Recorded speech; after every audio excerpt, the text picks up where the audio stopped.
முதல்ல தப்பெல்லாம் ஒந்துதான். உனக்கு ஒரு தங்கச்சி இருக்கா, அவளை தான் பொண்ணு பார்க்க வராங்க. இதெல்லாம் நடக்க போகுதுன்னு என்கிட்ட முன்னாடியே சொன்னியா? என்ன தப்பு என்னோடதா? ஹலோ பாஸ், முதல்ல ஒரு பொண்ணு பார்க்க போற விஷயத்த என்கிட்ட நீ சொன்னியா? வரு, நீ சொன்னா ஃபீல் பண்ணுவேன்னு சொல்லல. அது மட்டும் இல்ல, எங்க அப்பா டார்ச்சர் தாங்க முடியாம தான் நான் போனேன். எப்படி இதுக்கு நோ தான் சொல்ல போறோன்னு அதை உன்கிட்ட வேற சொல்லி எதுக்கு கஷ்டப்படுத்தணும் தான் நான் சொல்லல. அப்பப்பப்பப்பப்பா, சூப்பரா சொல்றடா ஸ்டோரிய. இதையே உன்னால சொல்ல முடியல, இன்னும் என்னெல்லாம் சொல்லாம நீ என்ன ஏமாத்திட்டு இருக்கியோ? வரு, மறைச்சேன்னு சொல்லு ஒத்துக்கிறேன். ஆனா ஏமாத்துறேன்னு மட்டும் சொல்லாத, நல்லா இல்ல. பேருதான் வேற வேற, வேலை ஒண்ணுதானே. வரு, லிமிட்ட கிராஸ் பண்ற. இப்ப புரிஞ்சு போச்சு சார்.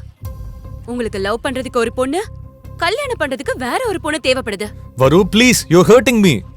நான் எவ்ளோ ஹர்ட் ஆனேன்னு ஒரு தடவையாவது யோசிச்சு பாத்தியா? நீ என் தங்கச்சிக்கு ஓகே சொன்னப்ப? ஐயோ, அது ஏதோ தப்பு நடந்துருச்சுன்னு சொல்றேன்ல. சரி, ஒன்னே ஒண்ணு மட்டும் சொல்றியா? நீ ஓகே சொல்றதுக்கு முன்னாடி நீ பார்க்க வந்தது என் தங்கச்சிய தானே. உனக்கு தெரியுமா தெரியாதா? என்ன சொல்ற? தெரியுமா தெரியாதா? எங்க அப்பா சொன்னாரு, நான் தான் காதுல வாங்கல. என்னது, காதுல வாங்கலையா? சரிடா, அப்ப நீ என் தங்கச்சியை கட்டிக்கோ.